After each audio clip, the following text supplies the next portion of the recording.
My channel. तो आज हमारा टॉपिक है हमारा न्यू चैप्टर बल्कि स्टार्ट हो रहा है जो कि इंजाइम्स से रिलेटेड है। तो इंजाइम्स की स्टार्टिंग में हम थोड़ा सा इंट्रोडक्शन देखेंगे, इसकी प्रॉपर्टीज़ देखेंगे, इसके काम करने का तरीका देखेंगे। तो ये आप फार्माकोग्नोसी की बुक में स्टूडेंट सबसे पहले तो हम ये चीज़ डिस्कस करते हैं कि हम इंजाइम्स का टॉपिक क्यों पढ़ेंगे, ये क्या चीज़ें हैं। थोड़ा सा एक ब्रीफ सा इंट्रोडक्शन आपको बता देती हूँ ताकि आपको लेक्चर लेने से पहले एक छोटा सा कंसेप्ट हो जाए। 9th-10th में भी स्टूडेंट आपने इसके बारे में पढ़ा होगा, लेकिन एक दफ़ा फिर से रिकॉल कर लेते हैं, एक दफ़ा फिर आपके ये आगे सिलेबस में आ गया है। तो इंजाइम्स बेसिकली हमारे पास स्टूडेंट्स प्रोटीन्स होती हैं, ठीक है, जो कि लिविंग ऑर्गेनिजम्स लाइक प्लांट्स हैं, एनिमल्स हैं, ह्यूमंस हैं, इनकी बॉडी के अंदर ये प्रेजेंट होता है, ठीक है, प्रोटीन के बने होते हैं और इनके डिफरेंट जो है ना ये फंक्शन परफॉर्म कर रहे होते हैं। अब इस तरह से है कि जितने भी हमारी बॉडी के अंदर जो है ना आप कह लें कि काम हो रहे हैं, ठीक है, उनके पीछे कहीं ना कहीं जो है किसी में इंजाइम्स इन्वॉल्व हैं, किसी में हार्मोन है, किसी में हमारी ग्लैंड्स की फंक्शनिंग है, ठीक है। तो ये जो सारे होते हैं, ठीक है, ये क्या कर रहे होते हैं हमारी बॉडी को उसकी जो प्रॉपर फंक्शन है, जो नॉर्मल फंक्शन है, वो परफॉर्म करने में हेल्प कर रहे होते हैं। तो इस वजह से फार्माकोग्नोसी में हम लोग इनको, ठीक है, डिस्कस कर रहे हैं क्योंकि इनका प्लांट्स के अंदर भी रोल होता है, इनको जो है वो ह्यूमन बॉडी के अंदर भी, एनिमल बॉडी के अंदर भी ये जो है ना रोल होता है, और ये एज अ मेडिसिन के तौर पे भी इनको हम यूज़ कर रहे होते हैं, ठीक है। मतलब इनको आर्टिफिशली भी हम बाहर से इंट्रोड्यूस करवा रहे होते हैं प्लांट की शक्ल में, ऐसे प्लांट्स जिनके अंदर ये मतलब इंजाइम्स प्रेजेंट होते हैं, ठीक है, या फिर हम इनको जो है ना खुद से बना के तो वो भी बॉडी के अंदर इंट्रोड्यूस करवाते हैं, जो कि डिफरेंट डिजीज़ में यूज़ हो रहे होते हैं। जैसे कि अगर कोई इंजाइम है, ठीक है, अब वो बॉडी के अंदर उसकी डेफिशिएंसी हो गई है, ठीक है, तो वो हम इंजाइम्स बाहर से उसको जो है ना इंट्रोड्यूस करवाएंगे और फिर उस फंक्शन को रेगुलेट करने के लिए जो है ना वो इंजाइम वर्क करेगा।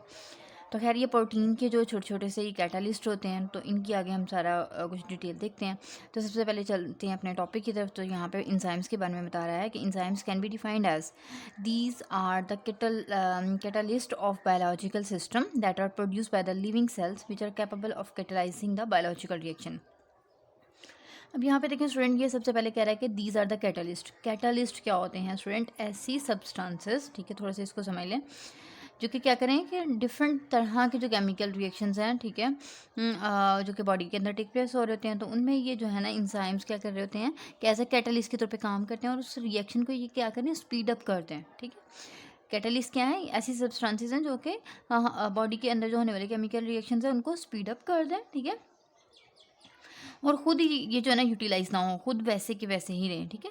ये अपने आप को यूटिलाइज़ नहीं करेंगे, अपने आप को यूज़ नहीं करेंगे, लेकिन क्या करेंगे कि ये दूसरा जो काम है वो परफॉर्म कर देते हैं, यानी हेल्प करते हैं, हमारी बॉडी की हेल्पर होते हैं। ये अपना आप कंज्यूम नहीं करते, अपने आप को सेव रखते हैं, लेकिन बॉडी की हेल्प करके उसका भला कर देते हैं। तो केमिकल रिएक्शन को क्या करेंगे, स्पीड अप जो है ना ये कर देते हैं। तो these are the catalyst of the biological system. Catalyst को आपको पता लग गया, जो केमिकल रिएक्शंस को तेज करती है, और बायोलॉजिकल सिस्टम यानी कि जो लिविंग ऑर्गेनिज्म है, लाइक ह्यूमन बॉडी है या फिर प्लांट की बॉडी है या फिर जो है ना वो एनिमल की बॉडी है, तो उनके अंदर जो है ना ये केमिकल रिएक्शंस को स्पीड अप करेंगी, that are produce by the living cells, ठीक है। अब ये जो है इनको कौन प्रोड्यूस कर रहा होता है? हमारी बॉडी के अंदर जो लिविंग सेल्स होते हैं वो प्रोड्यूस कर रहे होते हैं, which are capable of catalyzing the biological reactions. तो कहते हैं कि ये इस काबिल होते हैं, कैपेबल का मतलब क्या है कि काबिल होते हैं, ऑफ कैटलाइजिंग करने के लिए, केमिकल रिएक्शन को तेज़ करने के लिए, द बायोलॉजिकल रिएक्शन, यानी बायोलॉजिकल रिएक्शन जो कि लिविंग ऑर्गेनिज्म के अंदर रिएक्शन हो रहे हैं, ठीक है, उनको कैटलाइज करते हैं, उनको ये लीड कर रहे होते हैं, उनको ये जो है ना बढ़ा रहे होते हैं, स्पीड अप कर रहे होते हैं। तो एक सेकेंड डेफिनेशन भी है कि these enzymes are the organic catalyst, यानी ये क्या होते हैं? ऑर्गेनिक कैटलिस्ट होते हैं, यानी ये नेचुरल होते हैं, ठीक है, कार्बन के बने होते हैं, produce by the living organism, ठीक है, और लिविंग ऑर्गेनिज्म इनको प्रोड्यूस कर रहे हैं, that's why are called as biological catalyst. तो इसको इसी वजह से बायोलॉजिकल कैटलिस्ट कहते हैं क्योंकि ये लिविंग ऑर्गेनिजम्स की बॉडी के अंदर ही प्रोड्यूस हो रहे होते हैं, ठीक है, तो ऑर्गेनिक के कैटलिस्ट होंगे।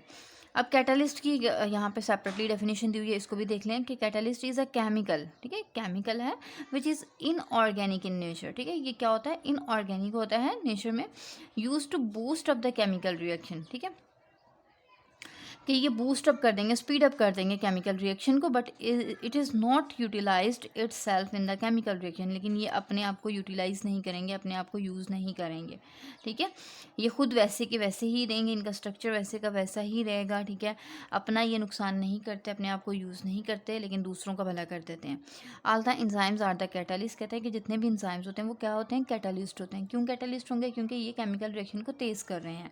But all the catalyst are not enzymes, लेकिन लेकिन जो जितने भी कैटालिस्ट हैं वो एंजाइम्स नहीं होते, ठीक है। ज़रूरी नहीं है, ठीक है, कि हर कैटालिस्ट एंजाइम हो, लेकिन हर एंजाइम कैटालिस्ट होता है, ठीक है। ये एक एमसीक्यूज़ के पॉइंट ऑफ व्यू से इंपॉर्टेंट बात है स्टूडेंट, कि जितने भी एंजाइम्स हैं वो कैटालिस्ट के तौर पे काम करते हैं, लेकिन जितने भी कैटालिस्ट हैं वो एंजाइम्स नहीं होते। दोनों डिफरेंट बातें हैं, क्योंकि कैटालिस्ट जो है स्टूडेंट और भी बहुत सारी चीज़ें जो कि कैटालिस्ट के तौर पे काम करें, जैसे मादनी आता है, ठीक है, जैसे जिंक है, निकल है, ठीक है, पोटाशियम है, डिफरेंट जो है वो चीज़ें जो कि एज अ कैटालिस्ट के तौर पे काम कर रही होती हैं, ठीक है।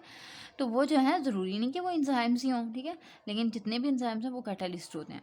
उसके बाद ऑर्गेनिक सब्सटेंसेस देख लेते हैं, कि आपने ऊपर ये ऑर्गेनिक वर्ड पढ़ा है, वो क्या चीज़ है देख लेते हैं। तो ऑल द केमिकल्स, कहते हैं कि जितने भी केमिकल्स हैं दैट कंटेन मेनली कार्बन, ठीक है, कहते हैं कि जो कि मेनली किस पे कंसिस्ट करें, कार्बन पे, आर कॉल्ड ऑर्गेनिक सब्सटेंसेस। तो इनको हम क्या कहते हैं, ऑर्गेनिक सब्सटेंसेस कहते हैं।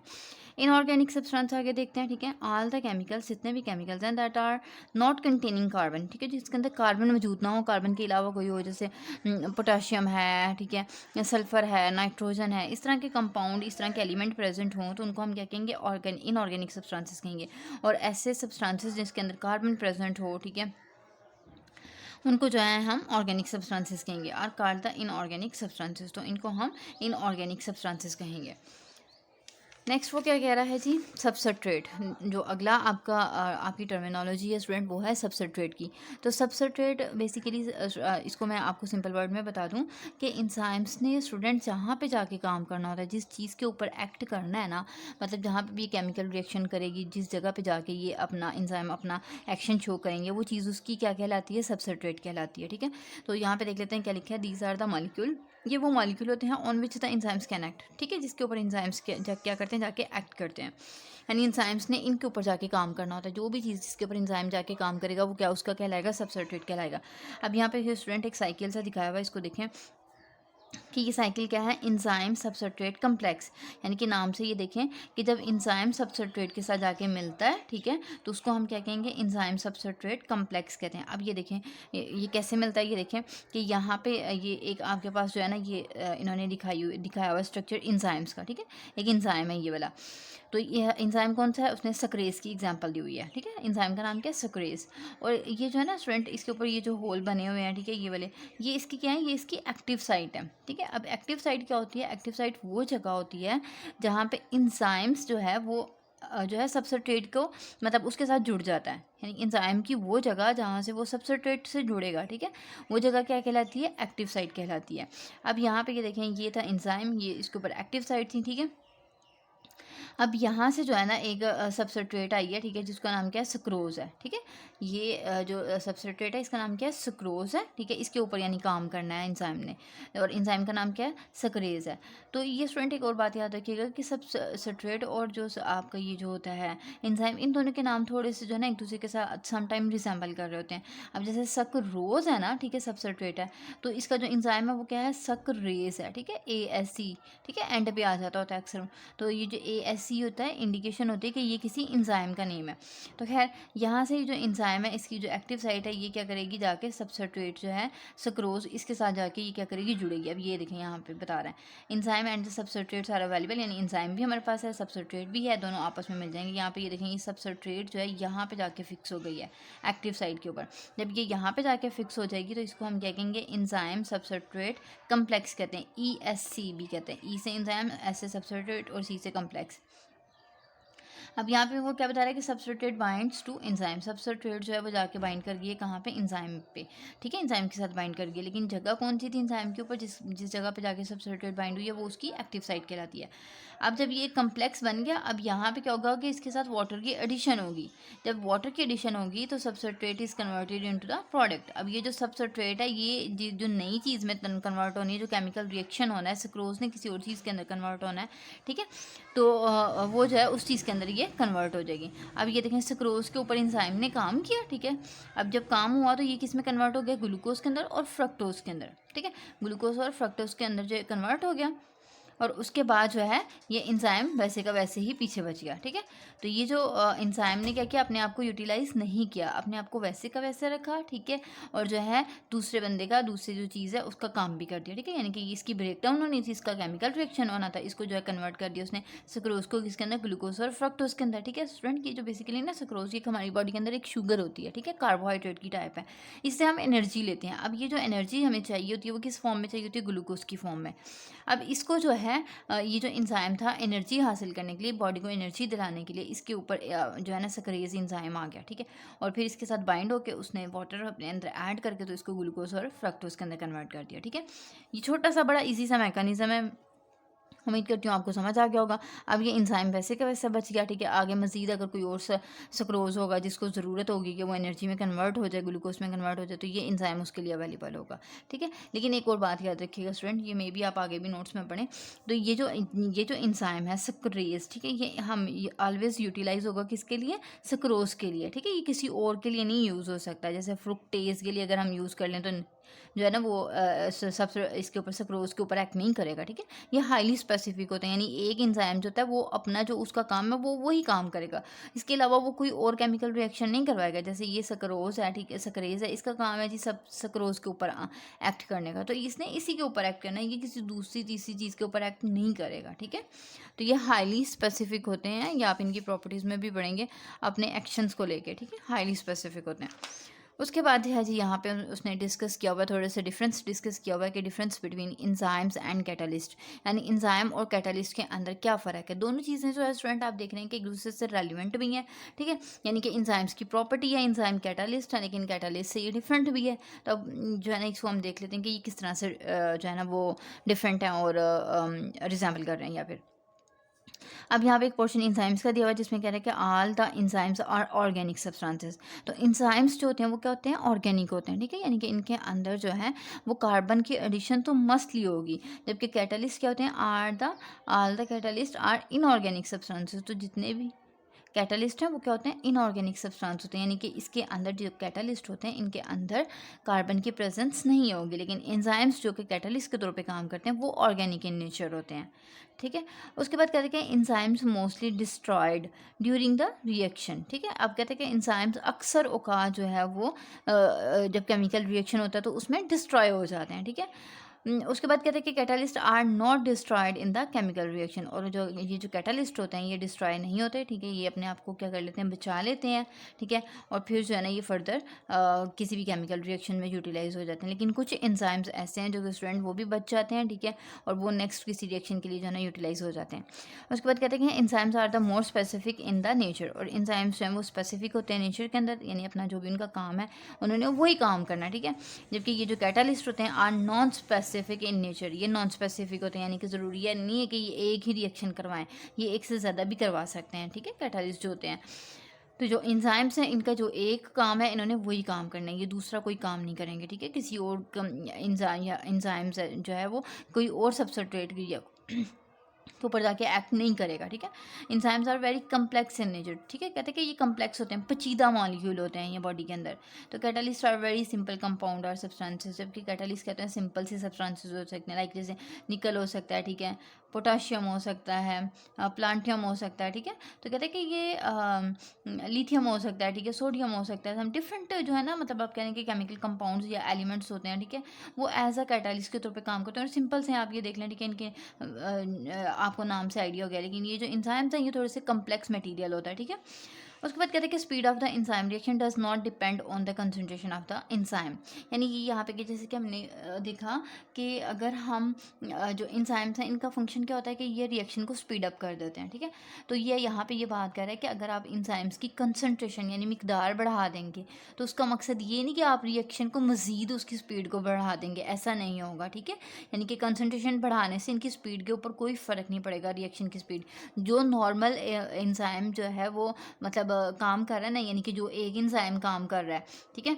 तो मतलब आपने एक सक्रेज लिया, ठीक है, एक सक्रेज का मॉलिक्यूल लिया, तो उसने जिस स्पीड से काम कर रहा है ना, तो दो सक्रेज के भी अगर आप वो ले लेंगे इंजाइम्स ले लेंगे तो दोनों का जो है ना वो क्या होगा कि स्पीड सेम ही होगी, ठीक है।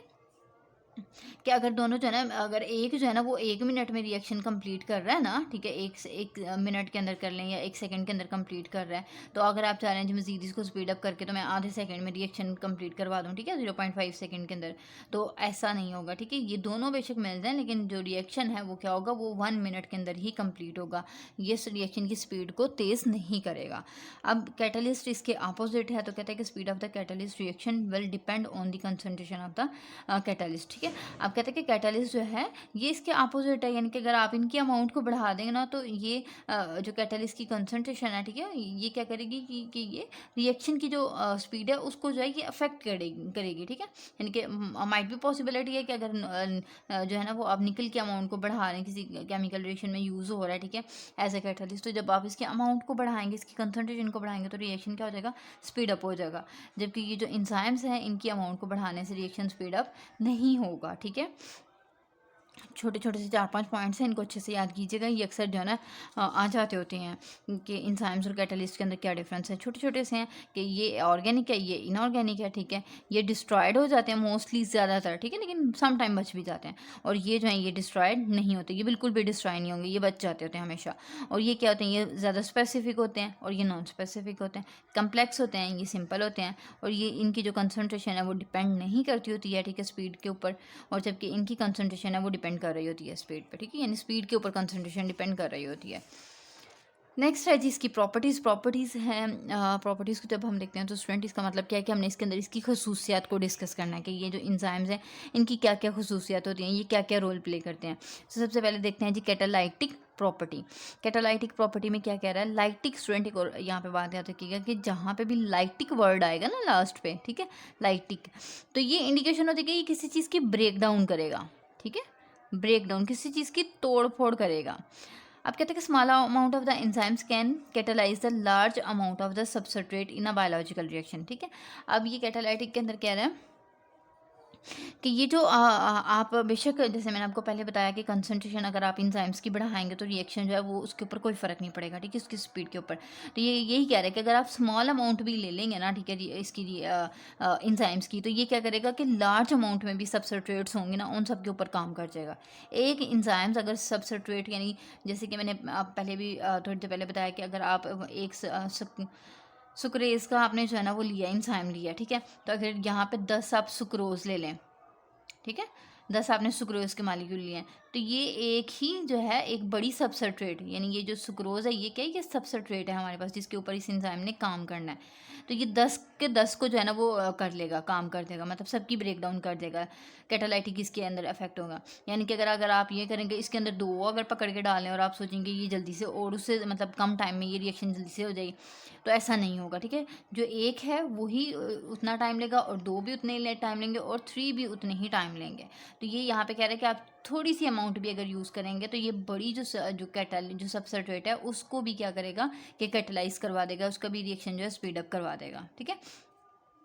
उसके बाद कहता है जी एग्जाम्पल में कहता है कि सक्रेज इंजाइम, ठीक है। अब सक्रेज वही बात जो मैंने आपको बताई है कि enzyme in its small amount, ठीक है, कहता है कि अगर इसकी स्मॉल अमाउंट ले लें, easily catalyse the hydrolytic reaction of the sucrose, ठीक है। तो जैसे हमने अभी थोड़ी देर पहले देखा था कि जब सुक्रोज के साथ जो है वो आपका ये सक्रेज इंजाइम मिलता है, ठीक है, तो फिर उसके बाद वो एक कम्प्लेक्स बनता है, ठीक है, तो फिर वो कम्प्लेक्स में वाटर आगे ऐड किया जाता है। तो हाइड्रोलाइटिक का मतलब यहाँ पे यही है कि वाटर की प्रेजेंस में फिर उसकी ब्रेक डाउन की जाती है, ठीक है, यानी वो जो सुक्रोज मॉलिक्यूल था, ठीक है, उसकी जो है वो वाटर की प्रेजेंस में ब्रेक डाउन की जाती है। जैसे ये देख लें आप यहाँ पे एक दफ़ा फिर से कि ये जो है इंजाइम जब इसके साथ मिला है तो यहाँ पे वाटर की प्रेजेंस में हमने ये जो सबस्ट्रेट थी, ठीक है, इसको हमने तोड़ दिया, हाइड्रोलाइटिक इसको बोलेंगे। मैंने आपको जैसे भी पहले बताया लाइटिक वर्ड जहाँ पे भी आया तो इसका मतलब क्या होता है कि ब्रेक डाउन होता है, ठीक है। अब यहाँ पे इस सबस्ट्रेट जो आपकी थी सक्रोज थी, इसकी ब्रेक डाउन होगी किसके अंदर, ग्लूकोज और फ्रक्टोज के अंदर। तो आप चाहे इसकी थोड़ी सी अमाउंट ले लें तो ये रिएक्शन को क्या करेगा, कैटलाइज करवा देगा, ठीक है। तो कैटेलाइज द हाइड्रोलाइटिक यानी वाटर की प्रेजेंस में ब्रेक डाउन कर देगा रिएक्शन ऑफ द सुक्रोज, जो सुक्रोज का रिएक्शन है, ठीक है। उसके बाद कहता है जी सॉल्युबिलिटी। सॉल्युबिलिटी बोलते हैं स्टूडेंट कि ये किस चीज़ के अंदर हल हो जाता है, यानी मिक्स हो जाता है, किस चीज़ के अंदर नहीं मिक्स होता, ठीक है। तो सॉल्युबिलिटी देखते हैं कि enzymes are mostly soluble in water, ठीक है, वाटर के अंदर, यानी ये हल हो जाते हैं, डिजोल्व हो जाते हैं। एंड डाइल्यूट अल्कोहल सोल्यूशन, और जो अल्कोहल सोल्यूशन का डाइल्यूट मतलब डाइल्यूट फॉर्म में होती है, यानी जिसके अंदर वाटर की अमाउंट ज़्यादा होगी। डाइल्यूट हम यानी कि उसी स्टूडेंट उस सोल्यूशन को कहते हैं जिसमें जो है ना सॉल्वेंट की अमाउंट ज़्यादा हो, यानी वाटर की अमाउंट ज़्यादा हो, जिसके अंदर जो है ना ये अल्कोहल, ऐसी अल्कोहल जिसमें वाटर अमाउंट ज़्यादा हो वाटर की, तो उसके अंदर जो है ना, और साथ में सिंपल वाटर के अंदर इंजाइम्स जो हैं वो इजीली सॉल्युबल हो जाते हैं, हल हो जाते हैं। उसके बाद कहते हैं enzymes can precipitate in the following solvent, लेकिन कहते हैं कि कुछ ऐसे सॉल्वेंट है जिसके अंदर ये प्रेसिपिटेट कर देंगे। प्रेसिपिटेट का मतलब क्या होगा कि ये उसके अंदर जो है ना मतलब प्रॉपरली हल नहीं होंगे, छोटी छोटी सी ना ऐसे जैसे क्रिस्टल्स फॉर्म में जो है ना ये कन्वर्ट हो जाएंगे जब इसको मिक्स करेंगे, यानी प्रॉपरली डिसॉल्व नहीं होंगे बल्कि किसी और चीज़ में कन्वर्ट हो जाएंगे। तो प्रेसिपिटेट किसको हम कहते हैं कि ये जो है ना ये क्रिस्टल शक्ल में जो है ना क्रिस्टल फॉर्म में कन्वर्ट हो जाते हैं। तो वो कौन से सॉल्वेंट है? एक तो कंसनट्रेटेड अल्कोहल, यानी कि ऐसी अल्कोहल जिसके अंदर वाटर कंटेंट कम हो, यानी कि डाइल्यूट के अंदर तो हमने देखा ना कि इजीली डिसॉल्व हो रही है, लेकिन अगर वाटर कंटेंट कम हो जाता है तो वो कॉन्सनट्रेटेड अल्कोहल होगी, तो उसके अंदर भी ये डिसॉल्व नहीं होगा, ठीक है। उसके बाद अमोनियम सल्फेट के अंदर भी नहीं होगा, उसके बाद ट्राइक्लोरो एसिडिक एसिड के अंदर भी नहीं होगा, ठीक है। ये 3 सोल्यूशन है, ठीक है। तो इनके अंदर ये डिसॉल्व नहीं होगा। बाकी जितने भी हैं जैसे वाटर है, ये डाइल्यूट अल्कोहल की फॉर्म में जितने भी सोल्यूशन होंगे उन सब के अंदर ये क्या हो जाएगा, डिसॉल्व हो जाएगा। उसके बाद इसकी इंजाइमेटिक प्रॉपर्टी देखते हैं। इंजाइमेटिक प्रॉपर्टी में कहता है कि the velocity of enzymatic reaction increases as the concentration of the substrate increases up to the certain maximum. अब यहाँ पे कह रहा है कि अगर जैसे हमने ये पहले पढ़ा था कि अगर आप इंजाइम्स की अमाउंट को अगर बढ़ा देते हैं तो क्या रिएक्शंस जो है वो जल्दी से हो जाएगा, तो इसका जवाब था कि नहीं, ऐसा नहीं था। लेकिन अगर आप इसके अपोजिट जाते हैं कि अगर आप सबस्ट्रेट की कॉन्सेंट्रेशन को बढ़ा देते हैं, ठीक है, up to the certain maximum, यानी एक हद तक, ठीक है, यानी कि आप बहुत ही ज़्यादा ले आए, ठीक है, तो एक अगर आप सबस्ट्रेट की कॉन्सेंट्रेशन को बढ़ा देंगे तो उससे भी रिएक्शन क्या हो जाएगा, स्पीड अप हो जाएगा, ठीक है। यानी कि सबस्ट्रेट की जो अमाउंट है उसको बढ़ाने से रिएक्शन स्पीड अप हो जाएगा, लेकिन इंजाइम्स की अमाउंट को बढ़ाने से रिएक्शन जो है वो स्पीड अप नहीं होगा। यानी वेलोसिटी इंक्रीज करेगी इंजाइमेटिक रिएक्शन की, जिसकी वजह से रिएक्शन जो है वो जल्दी से टेक प्लेस हो जाएगा। But after certain period of time it's decreases, लेकिन कुछ टाइम के बाद वो फिर दोबारा से फॉल होना शुरू हो जाएगा। यानी इनिशली क्या होगा, जैसे कि आपने सबस्ट्रेट की जो है वो कंसनट्रेशन बढ़ाई, ठीक है, 10 आपने सुक्रोज के मॉलिक्यूल लाए, तो रिएक्शन क्या हो गया, फ़ौरन से उसकी वेलोसिटी क्या हो गई, यानी उसके काम करने की जो स्पीड थी वो थोड़ी सी क्या हो गई, तेज़ हो गई एकदम से, ठीक है। लेकिन फिर कुछ जैसे ही वक्त गुजरा तो वो क्या हो जाएगा, डाउन होना शुरू हो जाएगा। उसके बाद है जी पीएच। पीएच स्टूडेंट बोलते हैं कि देखें हमें पता है कि दुनिया में जितनी भी चीज़ें हैं, ठीक है, वो या तो एसिडिक होती हैं या बेसिक होती हैं या फिर न्यूट्रल होती हैं, ठीक है। और आम जुबान में आप कह लें कि यानी कि पीएच क्या होती है कि किसी भी चीज़ के अंदर जो है ना, आप कह लें कि हाइड्रोजन आयन की अमाउंट, ठीक है, यानी हाइड्रोजन आयन कितनी कंसनट्रेशन में प्रेजेंट है वो उस चीज़ की क्या कहलाती है, पीएच कहलाती है, ठीक है। अब ये पीएच के चेंज होने की वजह से या तो चीज़ें एसिडिक हो जाती हैं या बेसिक हो जाती हैं या न्यूट्रल होती हैं, ठीक है। तो अब एसिडिक देखते हैं पीएच जो है अब यहाँ पे हम बेसिकली स्टूडेंट पीएच को क्यों डिस्कस कर रहे हैं एंजाइम्स के अंदर, तो उसकी रीज़न ये है कि स्टूडेंट हम हमारी बॉडी के अंदर जो केमिकल रिएक्शन हो रहे होते हैं ना, तो उनकी एक पीएच होती है, उस एरिया की, उस मीडियम की एक पीएच होती है, ठीक है। तो अगर वो पीएच बाज़ या तो कम हो जाए या ज़्यादा हो जाए, तो उस कंडीशन में भी जो केमिकल रिएक्शन है ना वो अफेक्ट होगा, ठीक है। एंजाइम अपना काम प्रॉपरली नहीं कर पाएंगे अगर वो उसके हिसाब की पीएच ना हो तो, ठीक है। तो अब अगर एसिड की बात करें तो एसिड में कहता है कि acid deactivate Dooj enzymes that act at alkaline pH, यानी कि कह रहा है कि कुछ एंजाइम्स होते हैं जो कि एसिडिक पीएच पे काम करते हैं और कुछ होते हैं जो कि बेसिक पे काम करते हैं। तो अगर कोई एसिड एंजाइम है जो कि अल्कलाइन पीएच पे काम कर रहा है, अल्कलाइन का मतलब क्या है, बेसिक पीएच पे काम कर रहा है, ठीक है। बेसिक पीएच जो है ना स्टूडेंट वो कौन सी होती है, आप कह लें कि जो कि 7 से अबव जाएगी, ठीक है, 7 से जो ऊपर की तरफ जाएगी, 7 से लेके 14 के दरमियान की जो पीएच होगी वो आपके पास क्या होगी, बेसिक होगी, ठीक है। जबकि इससे पीछे की तरफ, ठीक है, 7 से पीछे की तरफ अगर हम बात करें 1 तक जो जाती है वो क्या होगी, हमारे पास एसिडिक होगी, ठीक है। और जो 7 होती है, ठीक है, 7 जो एग्जैक्टली पीएच है ये हमारे पास न्यूट्रल होती है, ठीक है।